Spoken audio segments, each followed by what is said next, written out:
KPK melempem, Demokrat Kubu Muldoko harus dilaporkan Ibas dan kawan-kawan ke Kejaksaan Agung Republik Indonesia. Ditulis oleh Liha Alif di siwar.com. Melihat peristiwa akhir-akhir ini memang seakan membawa kita bernostalgia ke zaman Sang Bantan, saat dimana nama Ibas berkali-kali dipanggil oleh saksi, tapi tidak direspon ex-ketua KPK, Abraham Samad.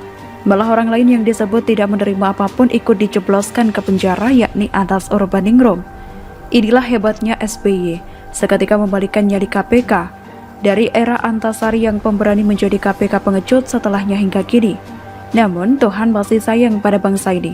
Meski KPK lemah, Kejagung justru makin kuat dan berani. Lihat saja kasus Jiwasraya dan Asabri, bertriliun-triliun aset mafia kakap berhasil dirampas dari kapal pesiar, tambang, dan banyak lainnya. Bisa jadi kalau kasus Hambalang, Senturi, dan kasus IT KPU era SBY diusut akan menjadi pintu masuk menyita aset SBY. Karena kabarnya ada ribuan triliun APBN masuk ke partai berlogo Mercy saat SBY jadi ketum. Sama seperti isu yang sekarang tengah diusut oleh Kubu Muldoko, bahwa aset kantor DPP Demokrat dan sebagainya telah diatasnamakan keluarga. Ini sungguh tontonan yang sangat menjijikan. Bagaimana bisa mantan presiden 2 periode yang masuk era reformasi malah mempertontonkan cara merampok uang negara secara gila-gilaan? Harusnya kita bertanya, kalau hanya Ibas yang bermasalah dalam keluarga, kenapa tak dibiarkan menjalani hukuman saja? Apakah justru si anak bungsu begitu karena contoh dari bapaknya?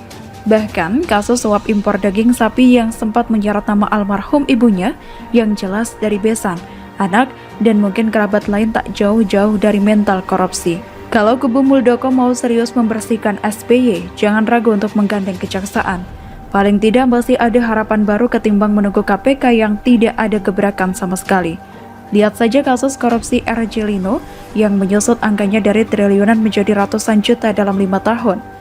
Apalagi menghadapi Sang Mantan, bisa-bisa mencret duluan karena saking takutnya. Darmizal, Max Supaswa, dan jubir Demokrat Kubu Muldoko harus mempertimbangkan pengusutan kasus selama ini ke kejaksaan. Meski sebenarnya dalam Jiwasraya dan Asabri masih menyisakan nama Bakri dan kawan-kawan, tapi semoga saja nanti saat kasus Hambalang dan Senturi lagi benar-benar bisa menyentuh Ibas dan bapaknya. Sudah babak belur negara ini dibiarkan autopilot di era SBY.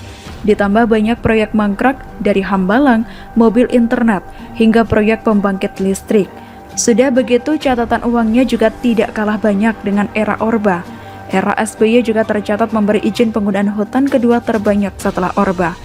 Mungkin kalau ditotal, kekayaan hasil korupsi dan banyaknya yayasan akan sama banyaknya dengan era Soeharto.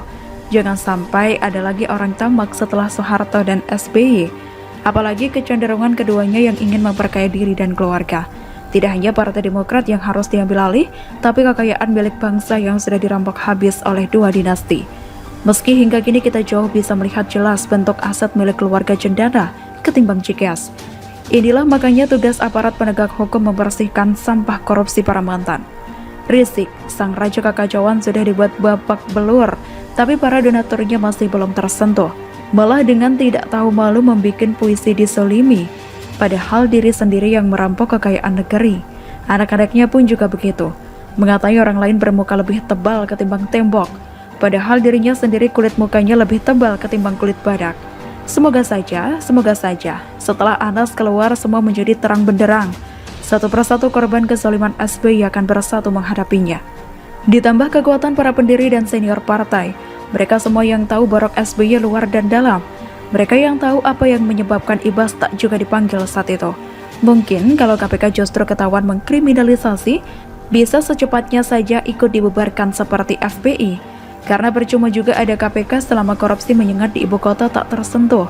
Fee Formula E yang tembus 1 triliun masih juga tutup mata. Lalu, buat apa lagi lembaga anti rasuah tersebut? Apalagi dana operasionalnya tidak main-main. Kalau hasil tangkapannya cuma 1M, 2M, negara bisa rugi bandar. Kalau tujuannya untuk bikin koruptor jerah dan sebagainya, buat saja sistem elektronik atau e-budgeting seluruh Indonesia dan transparan. Rasanya sesudah itu tidak perlu lagi ada KPK. Toh, Anies juga tak bakal dipanggil meski program rumah DP 0 rupiah dikorupsi, termasuk Ibas yang jadi anak emas KPK. Akhirnya kembali lagi, kita hanya bisa menanti dan memberi rekomendasi terbaik saat ini. Semoga KPK dibubarkan dan Demokrat kubu Muldoko segera melaporkan Ibas ke kejaksaan. Tidak perlu sungkan lagi, karena SBY dan AHY bukan penguasa. Mau ngoceh sekeras apapun, toh justru akhirnya semakin membuka aib pribadi. Betapa tololnya AHY menandatangani KLB 2020, padahal dirinya bukan pimpinan sidang. Apalagi pelanggaran pemalsuan akta pendirian dan sebagainya. Segeralah bergerak kubu Muldoko, karena rakyat sudah begitu lama menanti penjahat kakap diadili dengan sempurna. Begitulah, kura-kura.